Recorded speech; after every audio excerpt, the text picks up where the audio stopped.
Армысыздар, менің YouTube тыңдармандарым, сіздерге сол бір жыл деп аталатын жаңа әңгімені баяндап беретін боламын.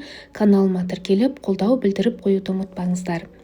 Бағынұр деп аталатын Кеншілер қаласының орталық емханасында жасы 50-ден енді ғана асқан Ою есімді әйел төсек тартып жатыр. Уақыт неткен жүрдек еді. Моңғол ел астанасының іргесіндегі осы бір жаңа қалаға оның оқу бітіріп келіп түтін түтеткеніне де міне биыл бақандай 27 жыл толыптау. Оюдың бүкіл өмірі осы қаламен сабақтас, өмірлік жарымен де осында бас қосты. Ұлы мен қызы да жас қала Бағынұрмен бірге өсіп жетіліп бақыттарын тапты. Жолдамамен келіп, алғаш сәулет бөлімінде жобалаушы инженер болып қызметке тұрса, бүгінгі күні қала мэрінің білдей бір орынбасары. Білімі мен білігінің арқасында зор құрметке бөленді. Қысқасы, Ою өте бақытты әйел. Жар таңдауда да қателеспеген. Күйеуі нағыз асыл жан. Әйел біткен армандайтын бір ер азаматы болса, дәл осы Оюдың жарындай ақ шығар. Сырттай қарағанда Оюдың шынында да 4 құбыласы түгел терсін. Бірақ Ою қара қасының астындағы мөлдір қара көзінде тереңнен тартып тұнжыраған белгісіз бір мұң бардай көрінеді де тұрады. Мінезінің тұйықтығынан айналасына соншалықты ашылып сөйлей бермейтін жұрт оның өте еңбекқорлығымен, жұмысбастылығымен байланыстырып жатады. Қызметте де, отбасында да еш жамандық атаулыны көрмеген. Тұяғы бүтін тұлпар, қанаты бүтін сұңқар дерсін. Бүкіл өмірі тек қана сәттіліктен тұратын әйелде нендей мұң болушы еді. Бақыттан ғана бас айналмаса. Айналасындағылар Оюды осылай ғана қабылдайды. Тек бір ақын, бірі суретші, жақын араласатын екі құрбысы оның сенің қос жанарыңда жан баласына айтылмаған терең бір жұмбақ сыр бар деп қоймайтын. Кейде қолқалап сұраса да сыр ашқан емес. Көріпкер болсаңдар, балаш біліп алмайсыңдар ма? Көңілімде еш құпия жоқ дейтін. Біз шығармашылық иелеріміз, адамды көзінен танимыз деген кездерінде де мен жай инженер емеспін, сәулетшімін, мені қалай өнер адамы демейсіңдер.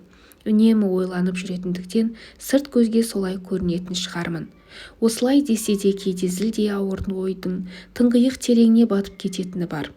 Расында менің ішкі сырымды жұрт жүзіме қарап оқи беремеген, бірақ пәлен жыл бойы отасқан байым ештеңе демейді ғой.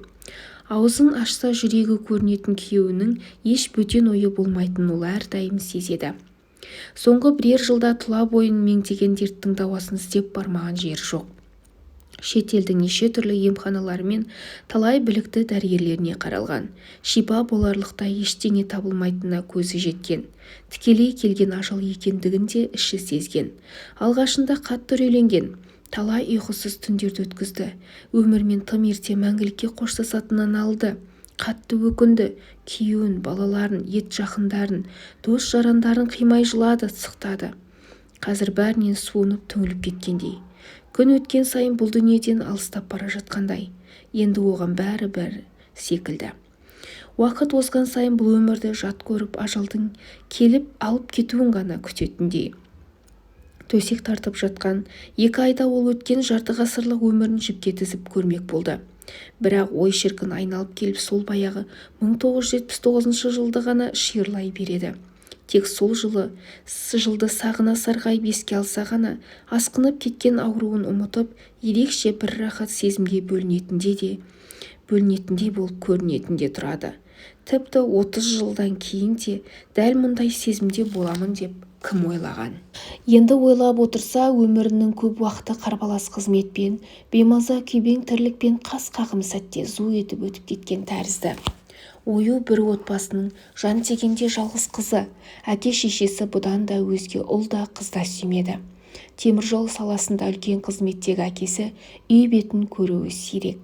Анасы жалғыз қызының қамымен, үй шаруасымен ғана айналысқан жан еді. Ою бала кезіне молшылық көріп, ішкені алдында, ішпеген артында, үлде мен бүлдеге оранып дегендей еркелеп өссе де тәрбиелі, ақылды қыз болып бой жетті. Орта мектеп бітіретін жылы Оюдың әкесі өзге қызметке ауысты да олар туып өскен Дархан қаласымен қоштасып, елдің қиыр шығысындағы Чойыр атты қалашыққа қоныс аударды. Бұл көш алғашқыда Оюға оңай тимеді. 10 жыл бойы тайқұландай тебісіп бірге өскен құрбы-құрдастарынан алысқа кетіп, мүлдем байланыс, бейтаныс ортаға тап болмақ. Орта мектептің соңғы сыныбының 2-ші тоқсаны басталғанда жаңа жерге табан тіреп отыр. Ендігі сыныптастары қандай балалар болады? Олармен таныс-біліс болып үйреніскенше қай заман деп жаңа мектептің табалдырығын аттағанша уайымдаған еді. Сынып жетекшісіне еріп кең кабинетке кірген. Сабақта отырған барлық оқушының көзі бір өзіне қадалғанда екі беті ду еткендей болғаны да дәл қазіргідей ойға анық. Мұғалім нұсқаған партаға отырып жайғасқанда толқындалған қара шашты жарасымды киінген сымбатты ақ құба балаға көзі түсті. Екеуі бір сәт көз түйістіріп бір-біріне сынай қарасып қалыпты.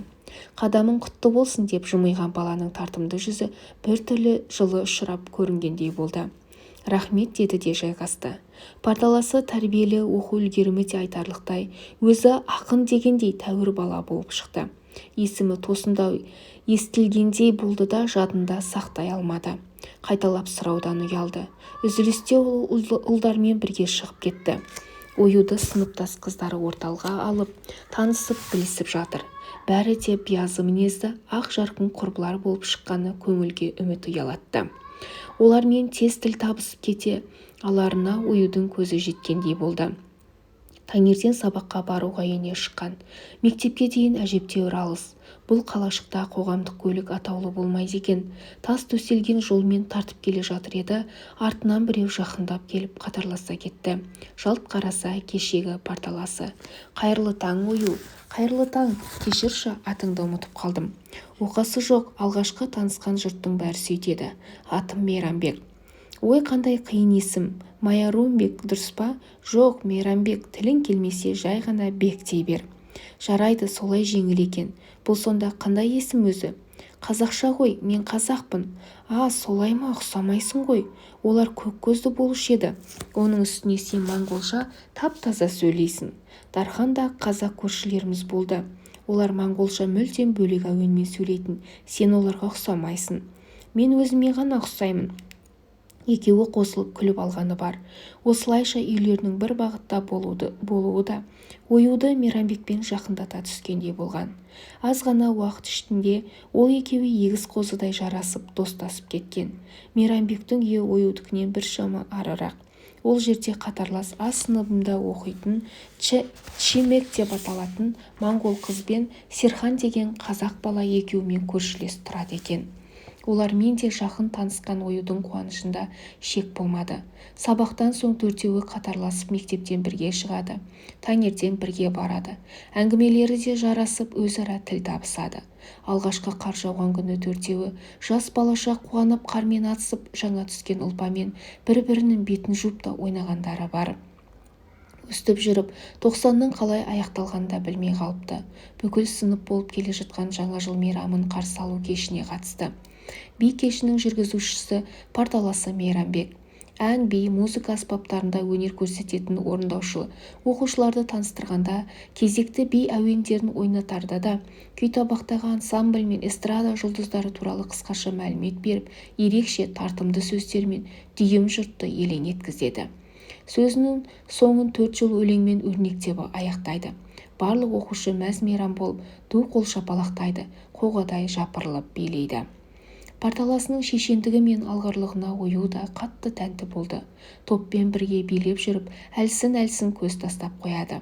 Бірде музыканың мұғалімімен әлденені сөйлесіп тұрғанын, енді бірде жастар комитетінің хатшысымен бірдеме ақылдасып жатқанын көреді. Бүгінгі кеште оны бейне бір нұрлы әлемге айналған періштедей елестетті. Кезекті рет бір оқушы ән салғаннан кейін кеш жүргізуші вальстың ақ танысы түрін жариялай келе, бұл жолы бойжеткендерге қолайлы мүмкіндік беріледі. Өздеріңнің ең жақсы көретін бозбалаларыңды биге шақыруларыңа болады дегенді қойып қалды. Осы сәтті қалт жібермейін деп шешкен ою жүргізушіге қарай бет алған. Қырсыққанда дәл жақындай бергені сол еді. Аяз атаның қасындағы Ақшақар 8-ші сыныпта оқитын сұңғақ бойлы бойжеткен Мейрамбекті іліп әкете қалғаны. Сол жерде тұрған жастар комитетінің хатшысы жігіт оюды өзін биге шақырды деп ойласа керек, қолын созды да вальске үйіріп әкетті. би арасында маған көрсеткен құрметің үшін қаладан жаңа келген сұлу қарындасым саған рахмет деп қояды әлгі хатшы жігіт. порталасын көздеп барып кездейсоқ ұрынғанын ол қайдан білсін. Қызық болғанда кейін өзінен бақандай 6-7 жас үлкен әлгі хатшы жігіт жатып кеп қырындап азар да безер боп зорға құтылғаны бар. Бірінші бөлімнің соңы. Назарларыңызға рахмет.